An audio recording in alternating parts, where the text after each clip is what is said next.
వక్ఫ్ బిల్లుపై ఇండియా కూటమిలో కొత్త జగడం మొదలైంది. వక్ఫ్ బిల్లుపై ఇండియా కూటమి నేతలు భిన్న వాదనలు వినిపిస్తున్నారు. ఈ బిల్లును సుప్రీంకోర్టులో సవాల్ చేసింది కాంగ్రెస్. అయితే సుప్రీంకోర్టులో ఛాలెంజ్ చేసేందుకు ఉద్ధవ్ నేతృత్వంలోని శివసేన పార్టీ నిరాకరించింది. శివసేన పార్టీ వరకు వక్ఫ్ ఫైల్ బంద్ అయిపోయిందని సంజయ్ రౌత్ ఆరోపించారు. కేంద్రం తీసుకున్న నిర్ణయం సంపన్నులకే మేలు చేస్తుందని సంజయ్ రౌత్ రాగమందుకున్నారు.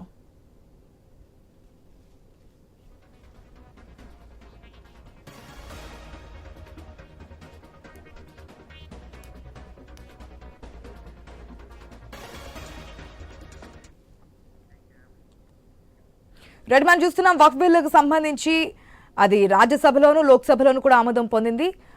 రాష్ట్రపతి దగ్గరికి అయితే ఆ బిల్లును ప్రవేశపెట్టడం జరిగింది. అయితే ఇండియా కూటమి నేతల మధ్య అంటే అన్ని పార్టీలు ఇండియా కూటమిలో ఉన్న పార్టీల మధ్య భిన్న వాదనలు అయితే వినిపిస్తున్నాయి వక్ఫ్ బిల్లుకు సంబంధించి. పూర్తి అప్డేట్స్ తెలుసుకుందాం మా ప్రతినిధి స్వామి ద్వారా. గుడ్ ఆఫ్టర్నూన్ స్వామి. మన సాధారణంగా ఇండి కూటమిలో ఇటువంటి విభేదాలు సాధారణంగా చూస్తూనే ఉంటాం. ఎక్కువ సందర్భాల్లో ఒక త్రాటి మీద ఉండే పరిస్థితులు తక్కువగా కనిపిస్తుంటాయి. ఈ వక్ఫ్ బిల్లుకు సంబంధించి కూడా అదే విధానం మనకు కనిపిస్తోంది. డీటెయిల్స్ ఏంటి? ఆశ ఒకవైపు పార్లమెంట్ ఉభయ సభల్లో లోక్సభలో రాజ్యసభలో వక్ఫ్ అమెండ్మెంట్ బిల్లు 2025ని ఆమోదించిన తర్వాత కూడా ఒకవైపు పార్లమెంటు సమావేశ సందర్భంగా ఇటు రాహుల్ గాంధీ ప్రియాంక గాంధీ దాని మీద మాట్లాడకపోవడం, రాజ్యసభ సోనియా గాంధీ స్పందించకపోవడం అనే విషయంలో కూడా బయట రాజకీయంగా రద్దు జరుగుతుంది. ఒకవైపు బీజేపీ పెద్ద ఎత్తున కూడా ఆధారాలతో సహా వక్ఫ్ బిల్లు సంబంధించి ప్రతిపక్ష ఇండి కూటమి పైన ఎదురుదాడి చేసి 2 సభల్లో కూడా దాన్ని ఆమోదించుకున్న వేళ ఇటు ఇండి కూటమిలో కూడా లుకలుకలు మొదలయ్యాయి. మరోవైపు ఇటు శివసేనకు సంబంధించినటువంటి నాయకులు సంజయ్ రౌత్ దీనికి సంబంధించి కేవలం సంపన్నులకు మాత్రం మేలు చేసే విధంగా ఉందనే విధంగా చేసినట్టు వ్యాఖ్యలు కొంత ఇండి కూటమిలో కొంత చెప్పినట్టుగా కనబడుతుంది. మరోవైపు ఇటు పలువురు ఇండి కూటమి సంబంధించిన నేతలంతా కూడా దీన్ని సుప్రీంకోర్టులో సవాల్ చేయడం కోసం ఇప్పటికే పిటిషన్లు దాఖలు చేశారు. ఇలా పిటిషన్లు దాఖలు చేసిన వేళ ఇండి కూటమిలో ఐక్యత మరోసారి ప్రశ్నార్థకంగా మారింది.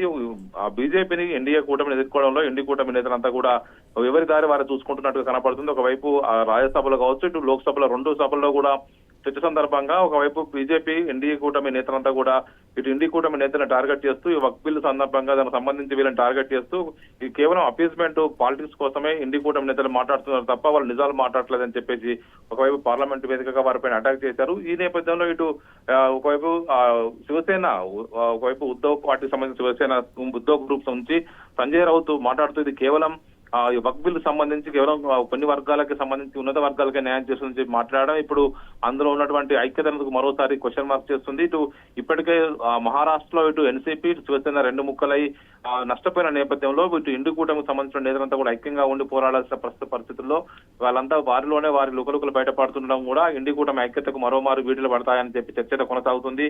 ఒకవైపు ఇటు ఇండియా కూటమికి సంబంధించిన నేతలందరూ కూడా పార్లమెంట్ లో ఐక్యంగా ఉండకపోవడం, మరోవైపు ఈ వివిధ అంశాలు వచ్చినప్పుడు కేవలం ఆ అంశం వారికి మద్దతుకు వచ్చి మాట్లాడుతుండడం మాత్రమే బయటపడుతుంది. మిగతా సందర్భాల్లో ఎవరికి వారు ఏమన్నా అన్నట్టు వివరిస్తారు. మొత్తానికైతే ఇప్పుడు వక్ఫ్ బిల్లు 2 పార్లమెంట్ ఉభయ సభలో ఆమోదం పొంది రాష్ట్రపతికి నివేదిస్తున్న ప్రస్తుత పరిస్థితుల్లో ఈ మరోమారు ఒకవైపు లీగల్ ఫైట్ కొనసాగిస్తారు. ఇటు వీరు మాట్లాడుతున్న మాటలు ఆ ఎన్డీ కూటమిలో లుకలుకలను అయితే బయట గుర్తు చేస్తూ ఉన్నాయి. ఆశ